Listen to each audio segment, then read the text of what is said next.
Welcome to the island of Gran Canaria. This one-of-a-kind location is brought to you by Team Steam.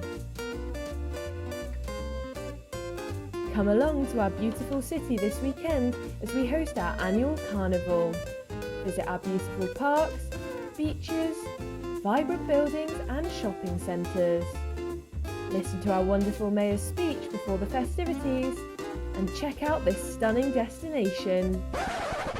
Recruits, the humans are about to flood my city. I want to have it ruined on my watch.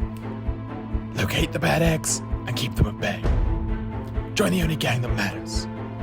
BirdGang.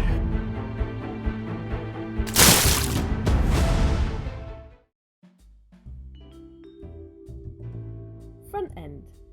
We started our research by creating a low-poly mood board to get initial inspiration for our front-end aesthetic. We collated environmental pieces, city designs, and made our own character and set sketches. We then began modelling our geometry in Maya, first creating, rigging and animating our main bird characters using self-made skeletons and skinning techniques, before applying surface shaders throughout. Next, we started creating our island buildings.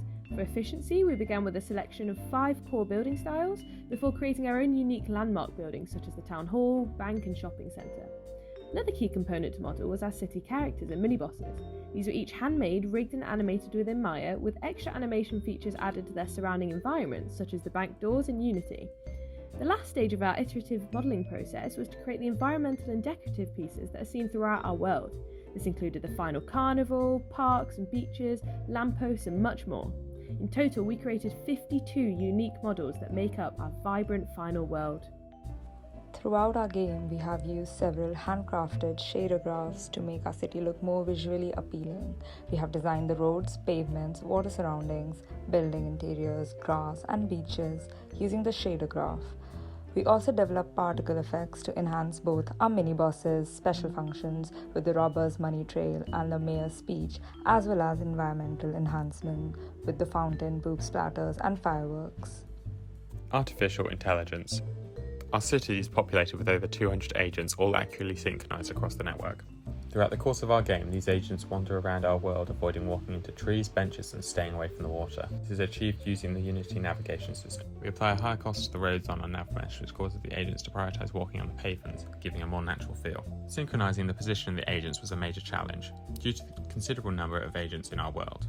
We overcame this by sending the next position and the current velocity of the agents. The path of the agents is locally calculated, reducing the message size and frequency.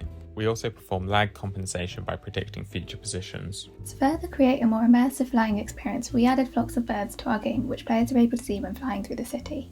Flocks target and surround a player when they stop moving to act as a hindrance and encourage the player to keep moving.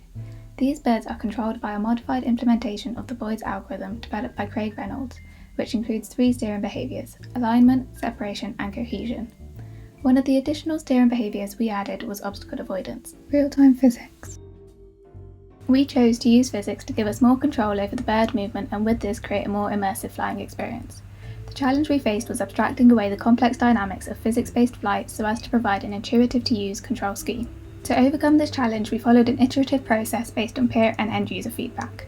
Our final movement controls are W to move forwards, which when pressed adds an instant force impulse to the rigid body attached to the bird. Mouse or trackpad is then used to steer. New rotations are calculated using Quaternion Euler angles. A and D are provided as alternative rotation commands which instead use torques. This gives us final control of the bird's horizontal rotation. S can be used to push backwards using a similar force mechanism to W. And lastly, space is used to accelerate the bird, increasing the impulse force applied when pressing W. Drag is then used to gradually decrease this influence. For our targeting, we trace a ray from the camera's position towards the cursor in world space until it hits world geometry. We calculate projectile time to hit as the distance from our bird to this point divided by a value which is roughly the velocity. To provide in-game communication, we added one final key press to our control scheme. Pressing F places a waypoint at the location of the calling player. This is visualised as a glowing beam. A text alert also appears on the screen for all players, informing them of who has placed a waypoint. The colour of the glowing beam, text alert and calling player icon all match to indicate to other players who is who. Performance optimization. As our world developed and became more detailed, we experienced a drop in frame rate. We used the Unity profiler to identify computationally expensive features and found the rendering was the area that required the most optimizing. The most effective optimizations we performed were occlusion culling, reducing vertex count on models, swapping game objects depending on distance and level of detail, maximizing static batching, and ensuring flocking steering behavior is only updated when necessary. Project development. Development of such a large-scale project requires continuous integration. This allowed us to rapidly test features and garner user feedback regularly. We used GitHub to manage our code and followed the Scrum model by conducting twice weekly sprint review and retrospective sessions. This ensured that each week we were making consistent and notable progress, resulting in a total of over 1,300 commits. We used both a Figma and Kanban board to visually map out our plan and actionable changes before each deadline, as well as the final release.